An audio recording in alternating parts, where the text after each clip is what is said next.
고린도전서 14장 20절에서 40절 함께 읽으시겠습니다. 형제들아, 지혜에는 아이가 되지 말고 악에는 어린아이가 되라. 지혜에는 장성한 사람이 되라. 율법에 기록된 바 주께서 이르시되 내가 다른 방언을 말하는 자와 다른 입술로 이 백성에게 말할지라도 그들이 여전히 듣지 아니하리라 하였으니, 그러므로 방언은 믿는 자들을 위하지 아니하고 믿지 아니하는 자들을 위하는 표적이나 예언은 믿지 아니하는 자들을 위하지 않고 믿는 자들을 위함이니라. 그러므로 온 교회가 함께 모여 다 방언으로 말하면 알지 못하는 자들이나 믿지 아니하는 자들이 들어와서 너희를 미쳤다 하지 아니하겠느냐. 그러나 다 예언을 하면 믿지 아니하는 자들이나 알지 못하는 자들이 들어와서 모든 사람에게 책망을 들으며 모든 사람에게 판단을 받고 그 마음에 숨은 일들이 드러나게 되므로 엎드려 하나님께 경배하며 하나님이 참으로 너희 가운데 계신다 전파하리라. 그런즉 형제들아, 어찌할까? 너희가 모일 때에 각각 찬송시도 있으며 가르치는 말씀도 있으며 계시도 있으며 방언도 있으며 통역함도 있나니 모든 것을 덕을 세우기 위하여 하라. 만일 누가 방언으로 말하거든 두 사람이나 많아야 세 사람이 차례를 따라 하고 한 사람이 통역할 것이요, 만일 통역하는 자가 없으면 교회에서는 잠잠하고 자기와 하나님께 말할 것이요, 예언하는 자는 둘이나 셋이나 말하고 다른 이들은 분별할 것이요, 만일 곁에 앉아 있는 다른 이에게 계시가 있으면 먼저 하던 자는 잠잠할지니라. 너희는 다 모든 사람으로 배우게 하고 모든 사람으로 권면을 받게 하기 위하여 하나씩 하나씩 예언할 수 있느니라. 예언하는 자들의 영은 예언하는 자들에게 제재를 받나니 하나님은 무질서의 하나님이 아니시요 오직 화평의 하나님이시니라. 모든 성도가 교회에서 함과 같이 여자는 교회에서 잠잠하라. 그들에게는 말하는 것을 허락함이 없나니 율법에 이른 것 같이 오직 복종할 것이요, 만일 무엇을 배우려거든 집에서 자기 남편에게 물을지니 여자가 교회에서 말하는 것은 부끄러운 것이라. 하나님의 말씀이 너희로부터 난 것이냐 또는 너희에게만 임한 것이냐. 만일 누구든지 자기를 선지자나 혹은 신령한 자로 생각하거든 내가 너희에게 편지하는 이 글이 주의 명령인 줄 알라. 만일 누구든지 알지 못하면 그는 알지 못한 자니라. 그런즉 내 형제들아, 예언하기를 사모하며 방언하기를 금하지 말라. 모든 것을 품위 있게 하고 질서 있게 하라. 아멘. 날마다 기쁜 새벽 큐티 말씀 나누겠습니다. 오늘 본문은 어제 큐티 본문인 14장 전반부에 이어서 계속 방언과 예언의 은사를 설명하고 있습니다. 은사에는 병 고치는 은사도 있고 능력을 행하는 은사, 영들 분별하는 은사도 있지만 두 은사에 대해서 계속 설명하는 것은 고린도 교회에 이로 인한 문제들이 많이 생겼기 때문입니다. 특별히 어제 본문은 방언의 은사를 무절제하게 사용하는 이들에 대해 따끔한 일침을 주었습니다. 오늘도 앞부분의 맥락은 크게 다르지 않습니다. 첫째 단락 20절에서 25절에 보면 다시 한번 방언과 예언의 은사를 대조하면서 설명해 줍니다. 22절에 보시면 방언은 믿지 아니하는 자들을 위하는 표적이라 이렇게 말하고 예언은 믿는 자들을 위한 것이라고 합니다. 그렇습니다. 방언은 분명히 믿는 사람에게도 자기 자신의 덕을 세우는 긍정적인 역할을 합니다. 3절에 말씀하신 것처럼요. 그러나 믿지 않는 자들에게 방언은 알아듣지 못함으로 결국 하나님의 심판을 촉진하는 부정적인 표적이 됩니다. 이에 반해서 예언은 믿는 사람들을 위해서도 심지어는 믿지 않는 자가 들어도 유익하다고 말씀하고 있습니다. 제가 24절에서 25절을 세 번역으로 읽어보겠습니다. 그러나 모두가 예언을 말하고 있으면 갓 믿기 시작한 사람이나 믿지 않는 사람이 들어와서 듣고 그 모두에게 질책을 받고 심판을 받아서 그 마음속에 숨은 일이 드러나게 됩니다.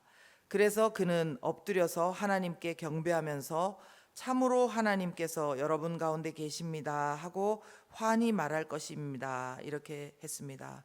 이래서 어제처럼 방언의 은사보다 예언의 은사를 더 사모하라. 그렇게 하는 것입니다. 자, 그렇다면 이제 다음 단락은 예배 가운데 이 은사들을 어떻게 사용해야 할 것인지에 대한 구체적인 권면입니다. 26절을 보면 고린도 교회 당시에 예배 모습이 어땠는지를 어느 정도는 설명해 주고 있습니다. 예배에 찬송시가 있었다고 합니다. 그리고 가르치는 말씀이 있었다고 합니다. 계시가 있었습니다. 방언과 방언 통역 등이 있었다는 것입니다.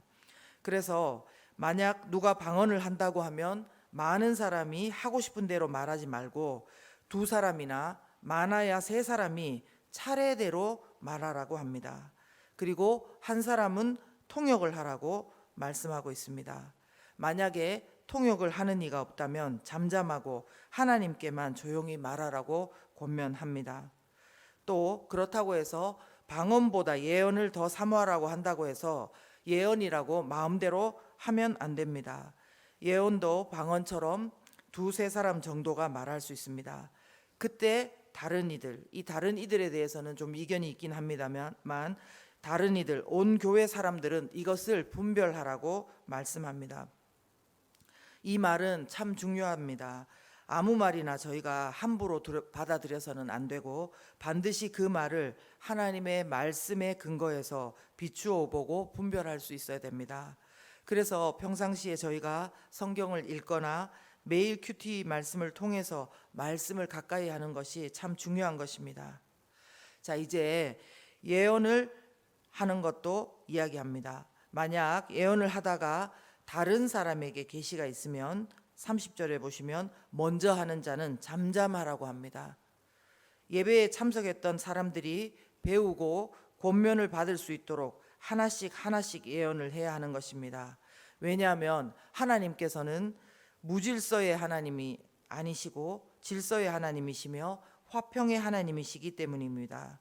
그래서 이 모습을 보면은 하나씩 이렇게 한 사람씩 말하는 걸 보면 요즘 우리가 듀오로 목장 모임 하는 것과 비슷한 것 같습니다. 같이 말하면 소리가 안 들린다고 하죠. 그런데 한 사람씩 이렇게 이야기를 하라고 말씀하십니다.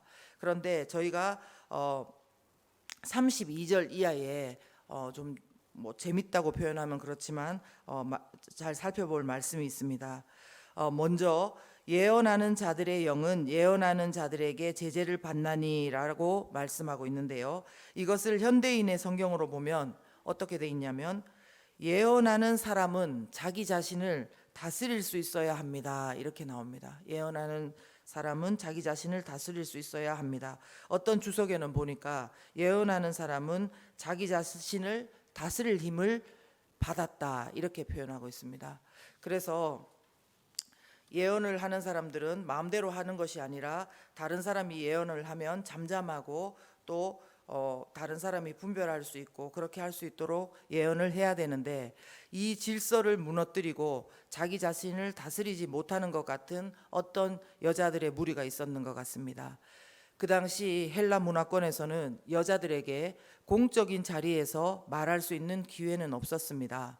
그럼에도 불구하고 그리스도인이 된 여자들 중에는 자신의 자유함을 가지고 예배를 방해하는 발언이나 무분별한 방언 등을 한 사람들이 있었던 것입니다. 그래서 바울은 모든 성도가 다른 모든 교회에서도 그렇게 하는 것 같이 여자는 교회에서 잠잠하라, 또 여자는 교회에서 말하는 것은 부끄러운 것이다, 이렇게 강하게 권면을 하고 있는 것입니다. 물론 이 말은 고린도전서 11장 5절에서도 저희가 저번에 살펴본 것 같이 여자에게 머리에 쓰는 부분을 당부했지만 여자에게 기도나 예언 자체를 금하지 않았던 것을 볼 수 있습니다. 또한 오늘 본문에서 여자에게 잠잠하라고 한 헬라어 단어는 28절에도 30절에도 통변이 없으면 방언을 하지 말고 잠잠하라, 그리고 다른 사람이 예언을 시작하면 먼저 하던 자는 잠잠하라 할 때도 쓴 헬라어 단어입니다. 그러므로 이 단어는 절대로 여자는 교회에서 말하면 안 된다는 뜻으로 사용한 것으로는 그것으로 보기보다는 당시 풍습을 고려하고 또 예배를 방해하지 않고 또 특정한 조건들이 만족되지 않을 때 침묵을 지키라는 뜻으로 사용된 것으로 보는 것이 좋습니다. 자, 그렇다면 이제 성도들이 이 모든 은사를 사용함에 있어서 분별의 기준이 무엇일까요? 26절 후반절에 나옵니다. 모든 것은 덕을 세우기 위하여 하라는 것입니다. 새 번역을 보면 모든 일은 남에게 덕이 되게 하라 이렇게 적혀 있습니다. 하나님께 받은 어떤 귀한 은사라고 할지라도 다른 사람의 걸림이 되고 예배의 걸림이 되게 사용하면 안 된다는 것입니다. 무질서하게 화평을 깨트리고 또한 경쟁적으로 사용해서도 안 됩니다. 40절에 다시 강조합니다. 어떻게 해요? 모든 것을 품위 있고 질서 있게 하라는 것입니다. 그런데 제가 생각할 때 사실 요즘 우리의 문제는 따로 있다고 생각합니다. 우리가 별로 방언의 은사든 예언의 은사든 다른 은사들이든 사모하지 않는다는 것입니다. 39절 말씀에 보면 그런즉 내 형제들아 예언하기를 사모하며 방언 말하기를 금하지 말라고 하십니다. 예언의 은사가 방언의 은사보다 더 유익하다고 하면서도 방언조차도 말하기를 금하지 말라고 하는 것입니다. 이뿐만 아니라 성경에 분명히 기록되어 있는 은사들의 목록들이 있습니다.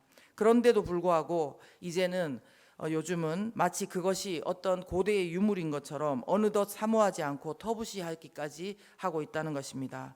물론 그동안 은사로 인해서 많은 폐해가 있었습니다. 은사를 많이 받았다고 하는 사람들에게 저희가 많이 실망했고 또 상처도 받았습니다. 그러나 그렇다고 해서 은사 자체를 사모하지 않는 것은 하나님의 말씀을 내 마음대로 나 좋은 것만 받아들이는 것과 같습니다. 은사가 무엇입니까? 하나님의 뜻대로 각 사람 가운데 나누어 주신 선물 아닙니까? 분명 12장 말씀 처음 시작하면서도 사도 바울은 형제들아 신령한 것에 대하여 나는 너희가 알기를 원한다고 했고 14장 서두에도 사랑을 추구하며 신령한 것들을 사모하라고 권면하고 있습니다.